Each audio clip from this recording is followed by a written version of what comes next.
这个频道全部都是我的读书心得录音档，但是它跟一般的说书频道不一样，我不会把书里面的精华做成笔记全部 po 上来，所以如果想要看完整版的，还是请去借书或是买书。当然我个人的心得一定会涉及部分书中的内容，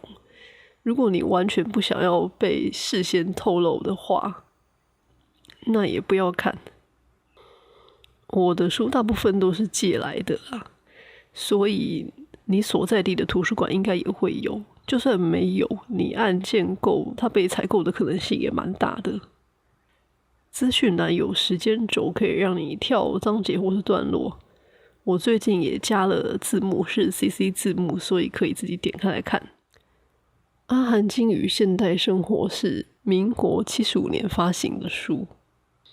虽然 YouTube 上面使用者的年龄层也很广，但是我相信这本书应该比很多观众的年龄都还要大。它的外观跟里面确实也看起来非常的古老，被很多胶布补了又补，但是不知道是哪个好心人把它用订书机订起来了，所以它没有像我之前借过的一些书一样出现那种书页跟书面，然后你只要轻轻一拉，这本书就会裸体的状况。但是它的书页已经完全变成鹅黄色了，而且可能是以前的印刷术的问题嘛，它那个字啊还看得出来，有一些字印的比较深，有一些字印的比较浅。整本书非常的有古董的感觉。它的编译者是心如，我在想这可能是一个佛教的法名之类的，因为它的出版社是大成经社印经会。这本书上面的印章也显示它的来源是捐赠的，而且价格居然是80块。虽然我不太确定75年的80块代表多大的价钱。这本书事实上是翻译自一个日本人写的书，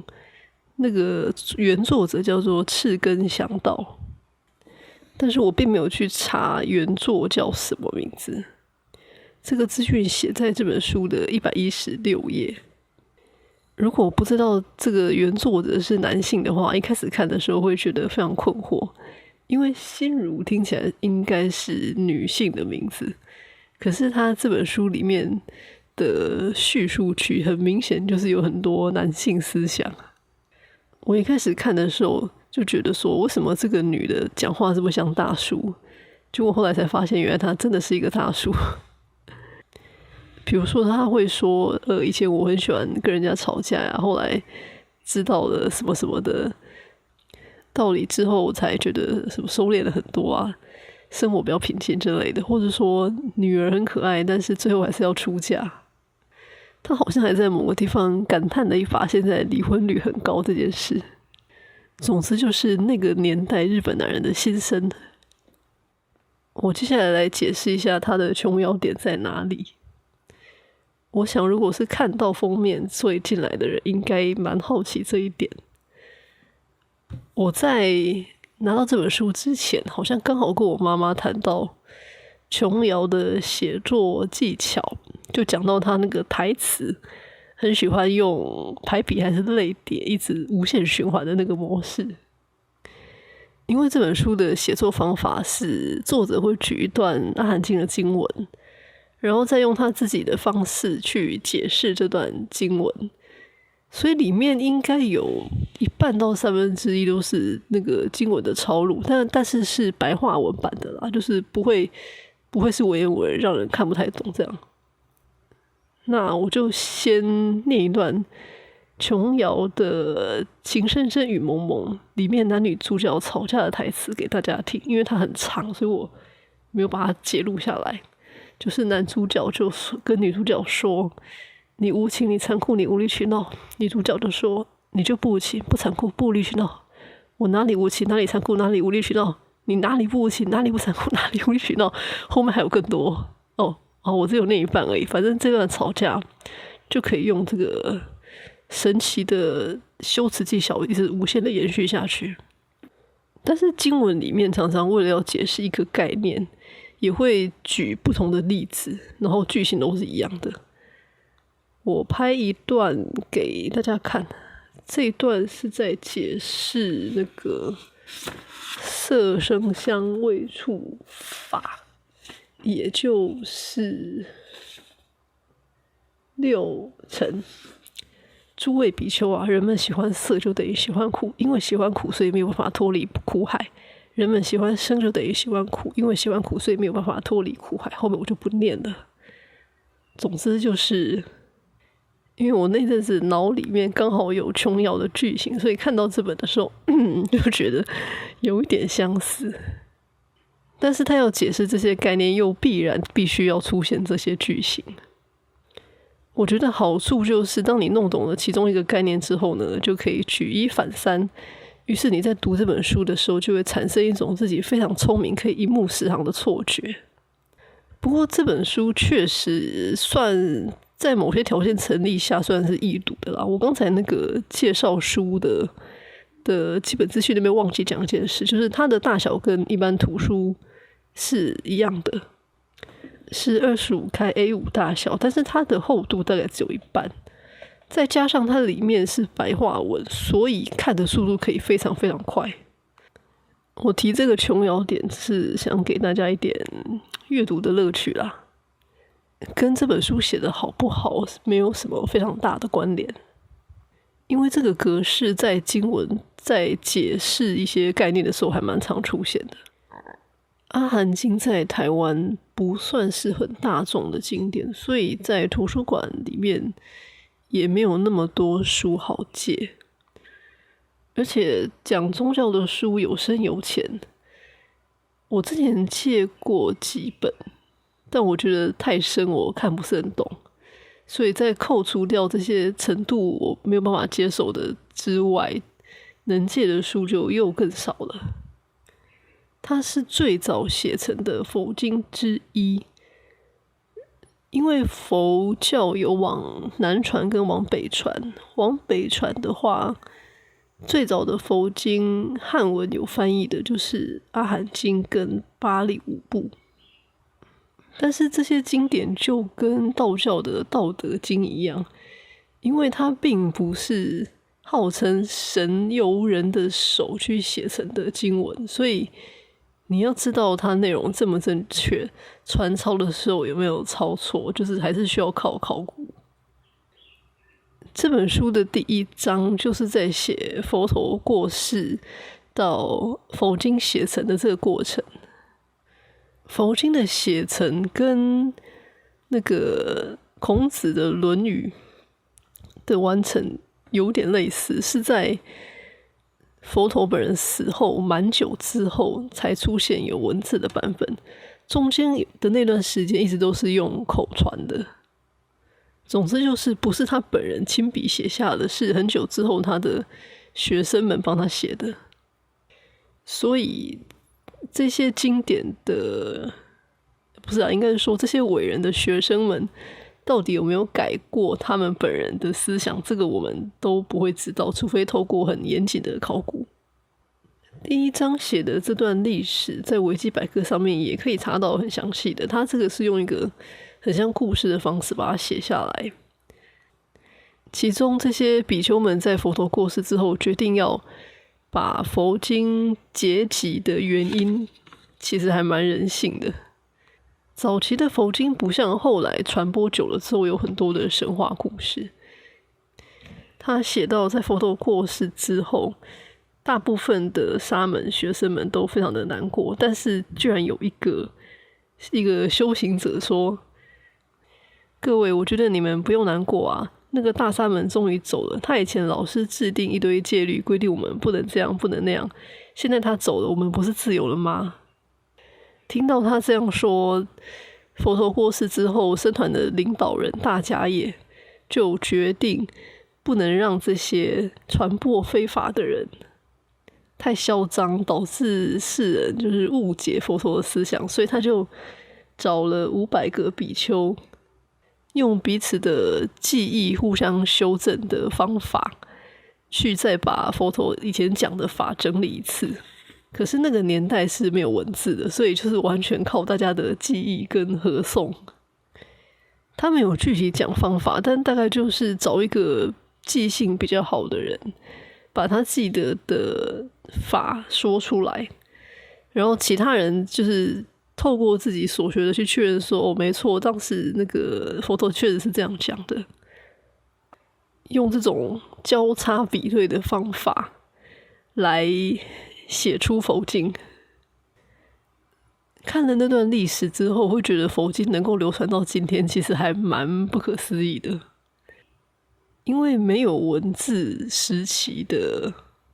记录，再加上从那个时候到现在又转换了好几种语言。假如今天的佛经错误不多的话，那当时的人的记忆是真的还蛮屌的。在介绍内容的时候，我不会去谈里面的佛法，因为我怕讲错。我就是大概介绍一下他写到什么程度，然后适合什么样子的人，写作的方法这些东西。但是我会帮大家整理一下这本书章节所对应的佛法的名词，就是方便你想要查的时候可以对照看看。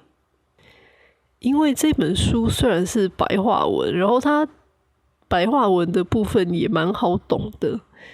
可是它里面还是有提到很多的佛教名词，那这些名词都代表一个概念，所以如果你不懂这些名词的话，会有一种看过去每个字都看得懂，但是不知道他在讲什么的感觉，就是很像以前写英文阅读题的那种状态。所以我自己在看这本书的时候，是有上维基百科去把这些基本名词刷了一遍，才觉得知道他在讲什么。但是这些基本名词也都是佛教里面比较基本的概念，因为阿含经讲的就是佛教的基础理论，就是一些就算不是佛教徒应该也都听过的说法啦。这个目录整理我等一下会放。前面在讲琼瑶的时候有提到说，这本书的写作的方法，就是它的结构大概就是他放一段佛经，但是是白话文的佛经，然后掺杂一些自己的经验啊，就是介绍一下这里面的概念，然后举一些他现代的例子。这应该也是为什么这本书叫做《阿含经与现代生活》啦，因为这个人就是用现代的角度去解释那些佛经的概念。每一章我觉得都可以看成一个独立的章节来看，因为它并没有什么应该是说依我的功力看不出来它有什么连续性。我是觉得分开看好像也没有什么关系，因为它的每一章大概都是就是提一个问题，然后再提它的解决方法，感觉有点像是那种专栏作家或者是一些报章杂志里面的投稿。去除佛经之外，这作者的文章我觉得大概解释的部分跟他个人心得经验的部分占一半一半吧。如果读者没有非常坚持一定要看完就弄懂这些佛经概念的话，就是光以阅读的乐趣来说，我觉得是蛮好懂的，可以很顺的看过去。就是把它看成一个日本的欧吉桑在讲他的人生经验跟一些他体会出来的大道理。相比我之前有看过一些真的是出家人写的书，这本就是由一个学佛的人写的书来说，对于初学者真的是蛮友善的。这个整理就是他每一章我有看出来的他谈到的相关概念，如果我有漏看的话就请原谅，因为我尽力了。他前面的那几个章节大部分都在谈论欲望是怎么形成的，所以他12因缘谈了非常多次，后面那几个章节就是在教人要怎么克服欲望，所以就开始谈八正道。八正道也谈了蛮多次。虽然我前面说如果不懂这些概念，可能看这本书会有点看不懂，但是事实上你如果完全不看佛经的部分，只看这个作者讲解的部分，它也是可以自成一篇文章啦，就是没有办法整本吸收，但是阅读体验上面不会有什么阻碍。选读的部分，我来谈第7章，赶快抛弃贪婪心好了。因为跟其他章节相比，这一章相对而言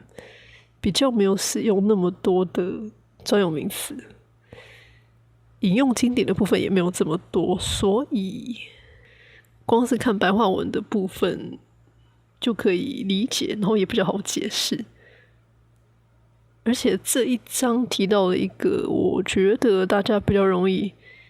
对佛法有一个误解的地方，就是觉得说是不是学佛的人不可以有任何欲望，要过那种极简或是苦行僧的生活。他这一章就是谈到说，教我们怎么控制欲望，并不是完全抛弃那些欲望，而且他指的欲望是那种对你的人生没有好处，而且也不是你真正想要的欲望。如果拿实际的东西来比喻，有一点像是我们想吃垃圾食物的欲望。其实那些东西不要吃比较好，克制欲望比较好。但是因为有的人是生病啊，或者是荷尔蒙混乱，所以他会变得有点食欲异常。可是如果你不知道自己是因为生病，你放纵欲望的话，就会导致一些比较不好的结果。轻就是发胖啊，重就是可能身体会有健康的问题嘛。那控制欲望的方法就是要知道欲望的由来，从根本面去解决那个原因。前面那几章一直在谈的12因缘跟这个有一点关系，但我觉得我有点，我觉得我不要在这里讲这个好了，感觉讲错会有点糟糕。但是白话文的部分我确定是没有错的，它就是这个意思。反正他的意思就是每一种欲望都有源头啦，有的时候那个源头是错的。就像他在其他的章有提到一个例子，我觉得拿来解释这个还不错，就是现在我们的生活中有很多广告嘛，或是我们看社群媒体的时候也会看到好像别人生活都过得很好，于是我们就会以为说一定要有别人的脸书或者 IG 上的那些物质享受，或者广告中的那些商品，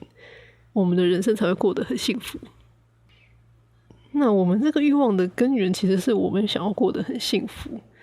可是很幸福不一定要拥有那些东西，所以实际上这些跟我们想要的实际的人生是没有关联的。就是这些欲望被创造的根本其实是广告商，或者是你那些很爱炫富的朋友。那这个根源就是不对的，你把这个根源掐掉之后，后面就不会有那些羡慕嫉妒恨，想要拥有一些自己负担不起的东西的那些欲望。但是并不是真的说你有了钱你不能买房子，不能买车子，不能买衣服这些东西。如果你真的需要，而且对你的生活有好处，那当然还是可以买。他这里谈的比较像是错误的欲望是永远没有办法满足的，你越去追逐会越痛苦。